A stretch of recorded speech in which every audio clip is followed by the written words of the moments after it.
Oh my God, it's the day after Thanksgiving here in America when you hang out with friends and family, and just because Mike is wearing glasses, we are not family. These are our racing friends, Ian Whelan, Michael Spinelli. Yes, sir. And Thanksgiving is all about breaking promises, usually to my family, but this time to you guys. We're not going to talk about the TUDOR United Sports Car Championship, doing that debrief I've promised on Twitter. What we are going to do is talk about racing. The seasons are ending. There's a lot going on and maybe a lot of big picture thinking that we can discuss about racing. So it's Black Friday. I don't have a joke. Come back.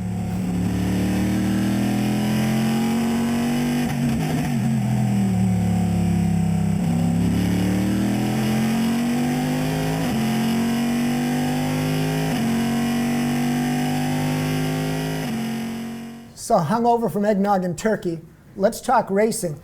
The TUDOR United Sports Car Championship, which we're not going to talk about, had their testing. And all you race fans know what's going on around there. F1 ended. Surprise, surprise, Sebastian Vettel has won, what, 256 straight Grand Prix? Sounds like that. Yeah, so rather than get caught in the details of that, but I'm sure a lot of stuff will come out, our racing group here at ShakeDown, let's talk about maybe a sense of big picture. And I'm going to start with a simple question. And we're going to use Vettel as a stepping off point.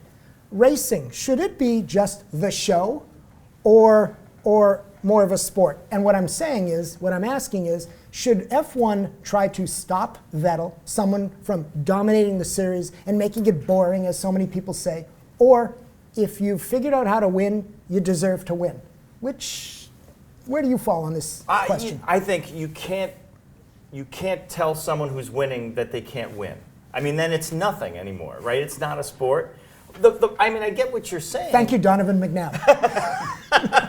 No, I do think drivers are athletes, but I think the problem is that if racing wasn't already in a state of kind of, I don't want to say disarray because it is one of the most popular sports around the world, Formula One. Yeah, on the marketing decks, but I wonder if it really works in the real world. Right. So go ahead. Exactly. So if we weren't already talking about racing, is it relevant or is it not relevant, then whether or not one guy's walking away with it wouldn't really make that much of a difference. But I think in this environment, we're looking more at, is this guy ruining it for the rest of us because now it's making it more boring and the people that are turned off anyway are even turning off more? Before I mouth off, do you have a thought? I think I agree with Mike, and I think the problem is that, especially with F1, the rules have just been so solidified for so long that there's just not enough ways for teams to catch up with each other. When one guy finally figured out the best way to do it, it's not because Vettel's the best driver. I mean, we can argue that maybe Alonso is the best driver or Kimi is the best driver. It's just that Adrian Newey figured out the right formula, and the other teams just don't have the means to break into that realm. Okay, so here's my weigh in on this, and I'll talk about Vettel and the whole package of what makes success. It frustrates the hell out of me that when you look at racing, it seems to be the only collection of fans that boo excellence. I mean, if a quarterback was making the pass and getting the team to the Super Bowl, everyone would cheer. Vettel and the team Red Bull, Infinity Red Bull Racing, have proven they're brilliant at what they're doing. But everyone friggin' hates it. I don't understand that part. Now, I'm a big Alonso fan, and everyone has kind of dismissed Vettel. But at the end of the day, he's doing his job better than anyone else behind the wheel, whether he's got a greater car or not. He's proven that he's better than Webber, and I know people talk about they've got different cars, and everyone had the same specs to go chase as an engineer, but Newey figured it out. At some point in time, if you watch Vettel run the car and watch lap 1 of Brazil, I mean, at some point in time, you've got to marvel at this guy's ability to make that car do things that others haven't, make the pass. Rosberg didn't make it easy. He performed. But I'm friggin' booing the TV set, or I'm bored because, oh my God, he's winning the race again? But isn't it interesting that when we get really excited when drivers go and do something else, drive in another series or race motorcycles or something, because then we get to see them actually Professional bowling. Maybe not bowling. Okay. But we get to see them drive in a different venue, and then we get to judge even. We have a better picture of how well they can drive, what a good driver they are or not. So the problem with Formula One, I think, is that it's become this very Byzantine group of rules that we're watching it for different reasons. We're not just watching it for the cars going by. We're watching it for, as the Guardian, so remember that Guardian article recently Go ahead. criticizing Formula One as a sport. The problem is that we're looking at it for tire degradation. They're racing. Why did they for criticize? different reasons. What was the core? Why did they criticize it? The core was that Formula One is getting boring because it's not as much about the racing itself, the swashbuckling kind of driver against driver, mano a mano, that kind of thing. Right, we have to look at midfield battles to Right, find any excitement. Well, okay, Exactly. so first of all, and now it's become a matter of looking at these very nerdy bits of Formula One. that was journalistic grandstanding. Well, of course. Okay, I mean, because at the front. Oh, are you going to defend journalism? No. I was just gonna say yes. I mean, the guy was writing a column, so yeah, he was trying to be a little bit more controversial. Hopefully not diving too deep into the friggin' details because everyone's done it. There's the Lewis Hamilton discussion of managing the tires, and are these guys, is it racing when they're really running around at something less than 10 tenths? There's DRS, the artificial pass, which you can't help yourself but go by, pushing the KERS button, all that stuff, and someone's going to blurt out fast and fill in the blanks that 2014 the rules are going to reset. And it's 99% assured that Pirelli has in fact had enough of the tires they've been forced to make, and they're going to create a more conservative tire, which is going to last longer, have less pit stops, and allow them to race the driving skill and the technology. But at some point in time, even I have to take sides and say, this is the game that's been chosen. You as a driver are tasked to figure it out. And I know they wanted to get on-track passing, and I know they wanted different levels of tire grip to be racing each other to move cars around. But I've watched Alonso do his thing. I watched Grosjean do his thing. I've watched Vettel do his thing. I mean, there is racing out there. It may not be the way we want. It may still be pit stop management. It may be like an endurance race in the middle of a little Grand Prix. But I can't say it's necessarily boring. And by the way, the boring argument is because the same friggin' guy wins. Well, the other thing is that if it's They boring, hated Schumacher. They hated Vettel. They Right. hate Senna. They hated Senna till he died. yeah. Well, so really the thing is racing is exciting for us if we know the rules. The more you know about Formula One, the more you're going to get out of it. The more exciting it is because you're sort of parsing the excitement and sort of adding a layer of intelligence. So to it. you use the word nerd, and go back to the original question. So should they make changes and ongoing adjustments to keep the show exciting? Or is it a sport, and when the rules are set, and if someone finds excellent, they're allowed to go be excellent? What do you want? I don't want them to change the rules every race or add a penalty, like a weight penalty, like some series do. I think that's terrible. But I think that the rules should have a bit more room for the teams to find different ways of doing things. And one thing I always think of is the KERS systems. I know they're going to change everything next year, but that's the stuff that can actually help road cars, the development of road car technology. So why not just let them put a giant battery in the car and take the weight penalty, and then they can use it as much as they want and get more power out of it. Then maybe some teams, the backmarker teams, will say, well, we're not going to lead the race, but we can pass people by going crazy with the KERS technology. Yeah, I agree. I think the fallacy of Formula One is that it's all about the drivers, right? And now, granted, we want to see the drivers do amazing things. And by the way, it's never been only about the drivers. No, of course, but keep going. But the point has been kind of to equalize performance so that it's really the driver on driver kind of action thing. It happened, Indy did the same thing. That the driver is the key to the whole thing. But I think what they're underestimating is how much audiences now, at least at almost at every level, want to see engineers go against each other. Right, there's too. a constructors championship, right, and you want to see an engineering competition. The heroics of the engineering couldn't be just as important as the heroics by the driver on the track, and they should be. And I think that's something that they've been underestimating for But the you last. don't see any heroics from the engineers. That's exactly the point, right, Josh? What was this point? You don't see heroics from. I mean, maybe this is why we're talking about Newey. You don't see heroics from who? From the engineers. Or no, you do, but it's not part. You don't see cool heroics. I'm able to put it like Go into back any in the- Japanese bookstore and Right. look at the Japanese magazines. They fascinate over the engineering details. There are websites that'll talk about, oh look, they've gone to a 3-plane wing over at Ferrari for this track. Right, but it's all that's- aero. There was a time, not even that long ago, when the engines were changing every race. Yeah. And, Well, and that's the aero was that was changing. Lamborghini, and they just sucked. No, I go mean, ahead. even with the beginning of the V8 era, and at the during the V10 eras, I mean, there was a time when we had the 21,000 RPM Cosworth V8, and that was only a few years ago. So I'm going to be the cold water of reality. What happened is, under the guise of cost control and budget spinning out, they felt some type of continuity would manage that, which actually begs the question that's not on the list. If a racing series is supposed to be the pinnacle, should it be unlimited. But it's silly, though, to say, all right, we're going to limit you in all these things, but you could still do anything you want with aero. They'll just spend the money they were spending on everything else on aero and simulators and things But like the that. perversion of logic is there are limitations on aero. It's just probably that's where you get the most gain, and that's where they're spending the most money. Right. But there are limitations on returns, but it doesn't stop them from trying to spend as much as they can to get the last little inch. Well, look, if you are nerd enough, you'll get. I mean, you can get some heroics out of Formula One engineering. I mean, just turn to any page of race car engineering. If you get that magazine, and if you are immersed in it enough to get that out of it, the problem is that the armchair fan isn't getting enough out of the technology. I think they're a little bit alienated from KERS or ERS or whatever it is now. They're alienated from the aero because the aero unless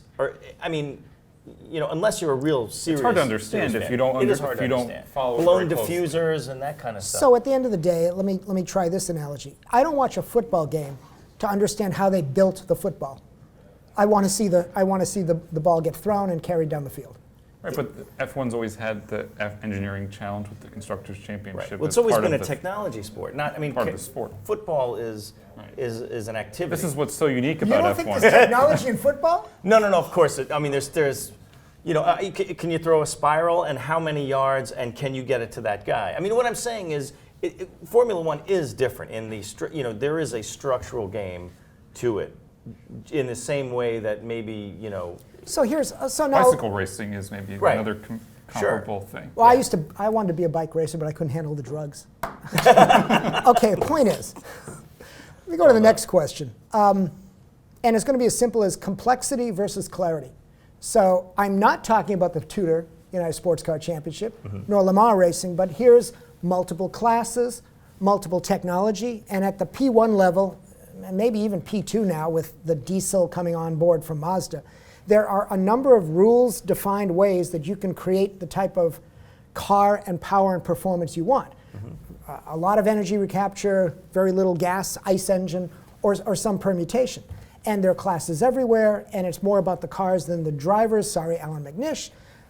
But at the end of the day, you've got the other option where it's almost like drag racing and global rallycross. Yeah, there's technology, but screw that. Just line them up, let them go, mano a mano, or person to person, Right. and watch the racing. like sprint car or flat track motorcycling. Okay. I think I got it. You know So what is they there should too do? much complexity to define racing, or should it just be I think it's let the them go? Wrong kind of complexity. In other words, it's complexity in the name of uniformity, right? Basically, I mean, with all of the tech rules, things are starting to get not only alienating but very similar. Everybody's got very similar gear. I think they should add a Well, figure because eight. the laws of I think physics they are should- immutable. Well, right. At this level, when you're going after thousandths of a second. By the way, what does immutable mean? No, I think they should put a figure eight in. What do you think of that? No, I mean, I think that. All right. More all right. crashes? That was a joke that should have been. No, I got it. It should have ended earlier. Sorry. Do you have a comment about complexity versus clarity or simplicity? I don't know. I like that there is all this technology, and I think that it just needs to be. We're not actually using it as part of the sport right now. It's just everything gets set the way it is. One team finds a way to do things. Everyone just kind of follows in that direction, and then there's not that much innovation the way we have the rules set up right now. There's not a way for a team in mid-season to go off in this direction and try something completely different because they're afraid that they're just going to get left behind. So they'd rather be close than try to take the risk. Right. and the cost is so high. But we were talking before the show about Le Mans, right? So there are different ways for Le Mans teams to try different kinds of technologies and different, a little bit more hybrid, a little bit less, a little bit more ICE. And even before the 2014 rules, you can see it. Audi's running a V6 turbo diesel with front drive hybrid power. And Toyota is running V8 with a little less.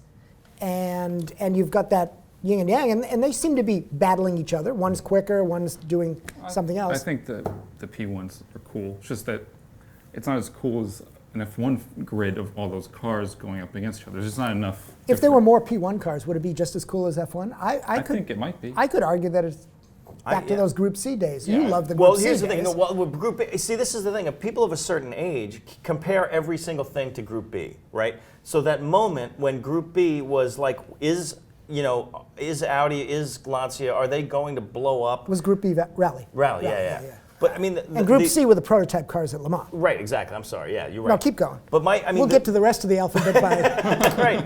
Christmas. But the idea was that Chanukah, which is, by the way, right now. It's right now. Okay, fine. By the way, no, but so there was a chance. Like they were trying things. The horsepower was crazy. The drivers were very there was this heroic driver thing. But the idea was that the car might not make it. The thing is that the idea that a car might blow up, or not, the engine might blow, that they may not have everything sorted out, that there was a little bit of tension between now, that most cars are going to make it through a race. Well, it's funny you say that. It's funny that I you mean, say maybe that. not Le Mans. In 2005 in F1, we had that element. It hasn't been that long. I mean, there were engines blowing up all the time in that time, and we also, Now, do you realize what your guys are talking No, about? I know, and I'm No, you I know don't know this what I is mean. really all right. Go ahead. Sorry. Yeah. We're criticizing F1 and Pirelli for drivers having to manage the pace of their car. You do realize that back in the good old days of big ball drivers, they were managing the longevity and the mechanical sympathy for the car. Sure. Right. And running to a given pace. The Ford GTs, when they ran Le Mans, they were given target times to race the car. They never unleashed the car, ever. Okay? Well, the brakes couldn't handle it. Well, I'm just kidding. Go ahead. All right, thank you, Carroll Shelby. But yes, that was part of it. No, I know, you're right. And gearboxes couldn't handle it. Yeah. And the engine life couldn't handle it. So this myth of going balls out all the time. Yeah, but the difference here is that the team probably picked the thing that they were making the weak link. Well, until they picked a Coletti transmission in the first Ford GT. There you go. But I digress. But yes, I understand. They could say we want to put giant brakes on our car, but then we have to pay a weight penalty, or we want to have bigger displacement, but that's going to cause other problems, or higher RPMs. So the C word I'm not using that makes racing more authentic is not that C word, is control. Right. Right. So clarity. Allowing the teams to have control over their destiny. Right. And again, we were talking Le Mans, but I mean, if we're back to F1, I mean, where it's not as much an endurance play, there's still kind of something nice, maybe nice for the fan, obviously not for the teams. The idea that there is a chance that things might not go exactly the way you think they're from the grid, right? So now it's a little bit. I want to see the chart showing where the grid positions start and how the race ends, and over time. If someone could compile that data, I would appreciate it. Well, we can make it a drive special. Yeah, I mean, it would be neat to see. What are you looking for? What are you hoping to see? Well, how similar the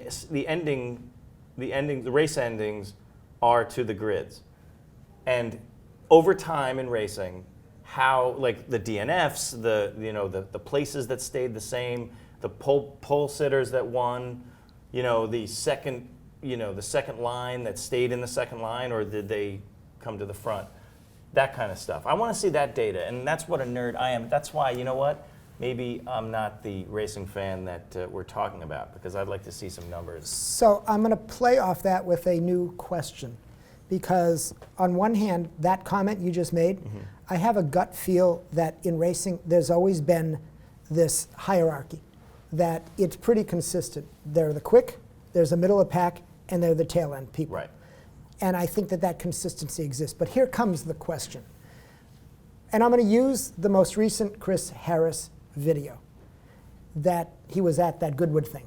Fantastic drive, fantastic video, racing. The view counts are aggregating, but not as much as when he went sideways in a Ferrari F28 or whatever they called. Point is, there's something going on with racing, whether it's the fear that you need to be a nerd to understand it, the professional complexity of it's all a rigged game, or racing is no longer relevant to real cars. Something's going on, and I'm asking the question, something's going on where car people, car boys, are dismissing racing as a connection to cars. Right. I mean, there literally were Chris Harris comments, and I'm paraphrasing, I don't normally watch this, I just want you to see drive normal cars, not when you're driving race cars. Oh, this was entertaining. It was like, really? Yeah. What's going on where racing has detached itself from cars? I know that's a big question. It's that alienation thing. I mean, I think if you look at, it's not, we've become so interested in seeing novelty, right? So, what I mean? Like, blockbuster movies. Try to go to a movie and not watch a blockbuster. I mean, if you just go randomly to the movie house and sort of flail around and go to the first movie, 9 times out of 10, it's going to be a blockbuster, right? It's going to be something with a lot of excitement and a lot of action. Okay, now extrapolate that. You go into video games, and it's the same thing, but you're in control of it. And then you go to watch F1, and if you're not, if you haven't sort of grown up watching F1, I think a lot of people watch F1 grew up into it. And by the way, push your mind beyond just F1. Yeah. NASCAR, right. Sports car racing. Getting into it, if you just turn it on and watch it, well, baseball's boring as hell too. Right, exactly. Really, if you weren't into baseball. Baseball is motorsport because of the pitcher's bullpen cart. That's about it. I don't even think they use those anymore. But if you were to try to, as a car guy, start to watch racing. Yeah. Which, by the way, they need because they need to keep expanding the audience. We were at the LA Auto Show. Don't lose your thought. We were Right. at the LA Auto Show. You had to work to find racing at the LA Auto Show. Right, exactly. Keep going. So, if you're watching it, where are the slides? Where's the jumps? Where's the stuff where the explosions? There's Where's no the one on stuff that fire. happens? Where's Ricky Bobby? Where are the people You on fire? need to know a lot to understand, to appreciate what's You going need on. a really high bar. It's a high bar of entry to get into racing now. How about the reality that maybe racing's no longer as popular as it used to be because of other reasons? I've got a couple in my mind. It's not a trick question. Why do you think racing's not as popular as it was in the 60s and 70s? It seemed to be the focal point for a lot of car kids, and now it just seems to be not as popular. A niche is what I've heard it called in way too many meetings. I don't know. It just may not be relatable to the average consumer of cars these days. It just I might be. The manufacturers, they're not really connecting racing to their marketing in that many ways as maybe they used to. Some are. I mean, you'd like to believe Porsche is, and Audi made a big deal about things, and whatever. Porsche always probably has, but they're up here. You don't see it down here with the other brands. Ford Fusion and NASCAR. Here's where I was thinking. I think there are more technology distractions these days than there were back then. Right. When I was a kid and we were going to our little drive-in hamburger joint, the car was the deal.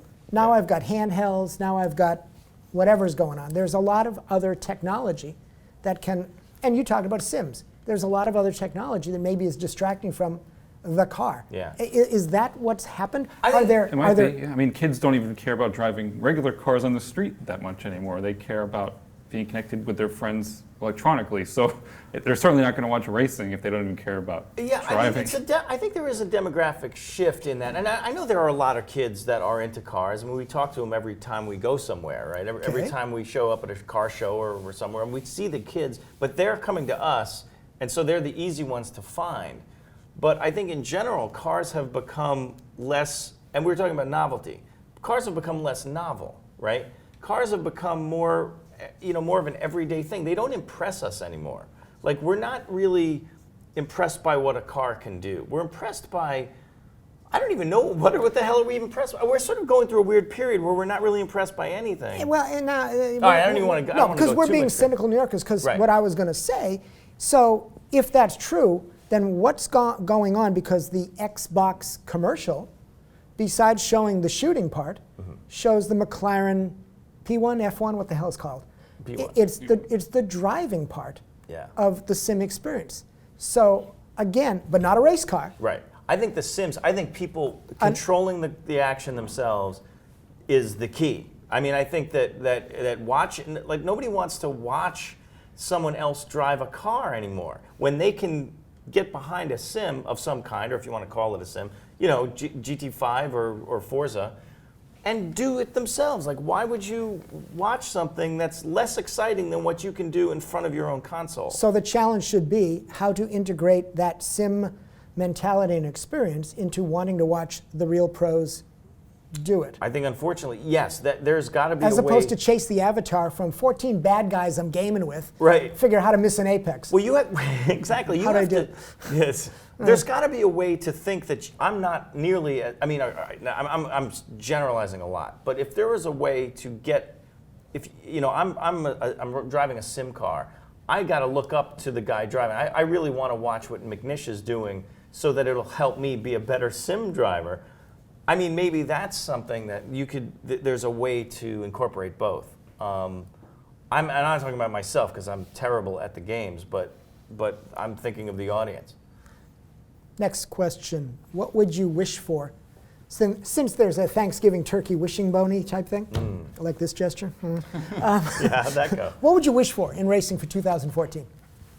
I think that I want to see the technology showcased a little bit better and play a part in the competitiveness of these sports. And I think the drivers are great, but I want to see a better mix so that maybe we don't, especially with F1, new formula, there's going to be a lot of instability in the beginning before everyone sort of figures out the best path to go, I think. At least that's what I hope for. So maybe if we have a little bit of that, it'll keep things interesting for us. I want to see another game changer. I want to see another season in F1 where everything is upside down. Like, do you remember the Braun year with Button? I mean, that eventually got a little tedious, but it was. But you know what I'm saying. Back to the intro. Hi, we're here. At least later in that season. Later, and then it did turn back. Right, it turned back. Right, exactly. It turned back on it. Because they negated the double diffuser, if I recall. But exactly. But these are the things that has made racing interesting. Is that when there's an upset of some kind. I mean, the new engine is probably going to be. We'll see. It's going to be an upset. But if there's an upset that changes the hierarchy and changes the. I mean, that seems to be the best we can hope for from Formula One in terms of novelty and excitement. We keep talking like the car hit the dog No, called F1. I thought it was a great season. Oh, it was a great season for us as people who watch this stuff. I'm thinking of it from. I thought we were doing this from the point of view of an outsider, perhaps. No, I was hoping you were doing it from the perspective of Mike Spinelli. Who the hell are you supposed to be? No, but we were talking about racing in the abstract somewhat too. I mean, it's sort of, yes, there's racing that we as racing fans watch. Which, by the way, is an interesting point. Should racing be chasing the outsiders, the unwashed masses? They have to. I think they have to. So they should be comfortable dumbing down racing to get the uneducated coming in? No, it's not Or should they necessarily do it uneducated. I think that there are different audiences. Diseducated is the right word, right? Well, there are different kinds of audiences you can bring in. I think that they're not nearly bringing in enough nerds. I mean, serious tech people. Because I don't think the tech is sexy enough for them. And I think there's got to be a way for them to at least try to explain why they should be watching it in terms of what the technologies that they're using are, or change the formula to make the tech more sexy. Well, the tech isn't even in focus right now because it's not a part of the competition. When it becomes a part of the competition more clearly. Yes. I mean, obviously, it is somewhat part of the competition. You have Vettel driving a car that's better than other cars, but you don't have it. But it's angels dancing on the head of a pin at this point. You know, right. sort of you can. I mean, Newey just came up with a way to do that, but. Okay. Sorry. No, But you know what it's I'm saying. So it's not necessarily dumbing it down. You can actually maybe dumb it up a little bit more in some ways. I'll